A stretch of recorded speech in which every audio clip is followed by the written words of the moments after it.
a sort of a middling week. They started off the week by handing the Flames a 6-3 a loss to the Flames.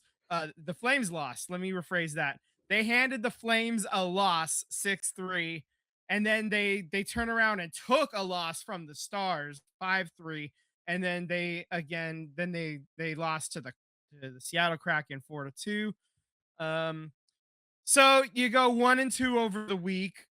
That's a little bit unfortunate.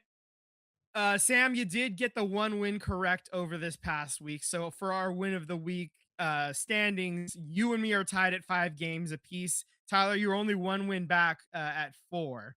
But so for the games themselves, there was some cool stuff that happened over the week, though. Just kind of as fun facts that happened. So, uh, Macklin Celebrini, let's start with him. He won Player of the Week for the week of December 12th through the 18th. So on the 19th, they awarded that. He scored 9 points, and he led all players with three or with 3 or fewer games played. Let me rephrase that. So he led all players with 3 or fewer games played with 9 points. So anybody who played 3 or fewer games, he had 9 points. He led the guys over that. He led all forwards with 24 minutes time on ice played on average. He had a game-winning goal against Calgary. 3 points per game, so that led the league, and then 3 consecutive multi-point performances. And he extended a 4-game point streak during that match. And when he hit the 50-point mark in that match against Calgary, he became the third teenager in NHL history to reach 50 points during a season in 34 games or fewer. So the first 2 teenagers to do that, I'll give you 2 guesses to get the other 2. Patrick Marleau. No. I'm not talking Sharks history. I'm talking Okay. NHL history. Oh, Sidney Crosby. Yep. Gretzky. Yep. There you go. So, okay. So Sid Crosby did it in 28 games in 2006-07. And then Wayne Gretzky, he actually did it twice in 79-80 and then 80-81. So back-to-back years. And he did it in 32 games both of those times. So Macklin doing it in 34 games, he's, pretty impressive. Pretty impressive. Pretty good. So that's hell of an accomplishment for our boy Mac. To do 50 points in 34 games.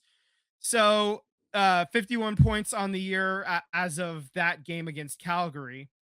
Igor Chernysov, he made his debut against Calgary as well. He got his first career point in that game. Jeff Skinner in that Calgary game hit 1,100 career games played. And then Tyler Toffoli got his 300th career goal also in that Calgary game. So that's all good. Sharks also earlier in that week, that was their first 4-goal third period comeback win in franchise history against Pittsburgh. And then John Klingberg had his 3rd consecutive game with a goal and his 5th consecutive game with a point in that Calgary game as well. So Klingberg was heating up a bit there. He was on a bit of a heater. So that Calgary game was pretty good, high level watermark for the team.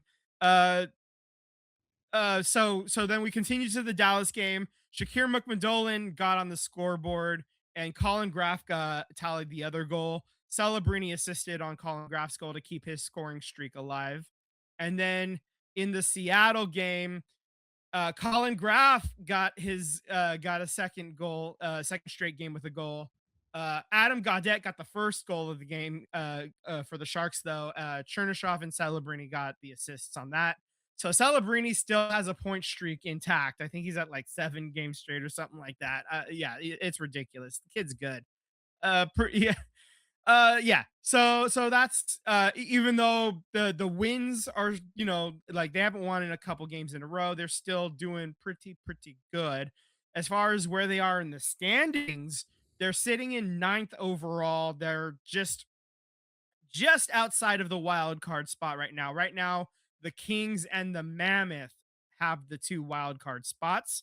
They are sitting 39 points each. The Sharks are at 37 points. So when we said in the headline of the stream, Sharks above fake 500, what I'm talking about is right now they're at 17 wins, 16 losses, and then 3 overtime losses. So if you don't count the overtime losses, they're above 500. But Right. if you do count them, they're under 500. So that's what we call fake 500 in hockey parlance. A team I do want to point out, the Chicago Blackhawks.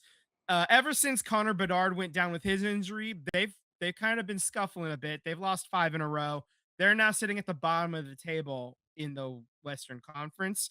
So, he was really important to their team, obviously, because they were right near the top, top of the wild card standings, at least, with the Sharks. Right, they were, just outside of the Yeah. wild card, but now they've plummeted a bit, and it's just a reminder. Macklin Celebrini is responsible or contributing to just over 50% of the goals that the Sharks are scoring, I believe, according to Brody Brazil.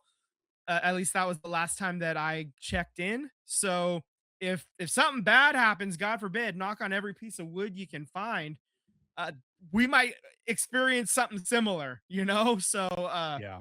So thankfully, Celebrini is not missing any time as of right now, but he's contributing. He's a very important part. Hopefully, he stays healthy, and ideally, in a perfect world, you'd see him maybe contributing to about a third of the point production, and we're still scoring like crazy. You know, I don't know if that's you guys saw, but last night, Cole Gutman, who was signed by the Blackhawks, I don't know if it's a lingering situation, but he has been suspended for 2 games in the AHL because he took a fun little elbow to Michael Misa's head last night. So I don't know if Michael. I've tried to read if Michael Misa's out, but it seems like there's no reports about it. no, But he was down on the ice from that. So no, unfortunately, the rehab isn't going as planned either for yeah. Michael Misa. Yeah, Michael Misa is also He's with reportedly the being Barracuda, loaned right? out. Michael Misa's being loaned out to Team Canada under 20, I guess the World Junior camp, I guess, or whatever, Hmm. as well. So if he's healthy, he's probably going to be good to go for that, and he's going to be a top liner for Team Canada for that. So we have that to look forward to as well. So and it's also just another chance to keep Misa away from that 10-game cliff, so they don't have to make that decision even more, and he still gets to play against some top line competition without having to just keep putting that decision off just a little bit further, right? Yeah, that's just another thing that's kind of on the radar as well. I guess another injury update. Will Smith is going to be out through New Year's Day, it sounds like, at least. So he's going to miss a few more games. We're going to get another update as we go on after New Year's. So we've got a few more games before we hear back from that. Games upcoming this week for the Sharks. Today, starting in about an hour or so, they're going to play in Vegas against the Golden Knights. And then on Saturday, they're going to get Christmas off. They're going to take a few days off, and then they're going to play in Vancouver on the 27th. So those are our 2 games. Those are our 2 options for win of the week. Gotta go with the Canucks, dude. That's the They same stink. route I was going to take. Gotta go the Canucks. Yeah. I mean, I think it's probably, yeah. We can just Well, take. are you going to go Vancouver as well, Vince? I that's where I was leaning, but you guys both jumped on it like that. I mean, But for the sake of me trying to get a win and to even up the odds here, I'll take Vegas tonight. we don't have to play this game this early, though. I mean, you don't have to do that this soon. I'll take Vegas. You know what? Because it's gonna feel good if we get the win and I chose tonight. Okay, you're gonna be brave. All right, that's fine. I hope they win tonight because when they I beat hope. the Canucks, that'll be 2 in a row. So. Yeah, yeah, that's very fair. And also anytime the Sharks beat Vegas, it's a good day. And it doesn't happen nearly often enough, especially with certain players that they've signed that they didn't need to sign. And for more context on that, there's plenty of discussion, and we don't really need to dig into that at the moment. But It's gonna be a those who tough know win know. no matter what, though, because it's in What? Vegas. So, Yeah, it's in Vegas. It's going to be a little bit tougher, but fuck Carter hard.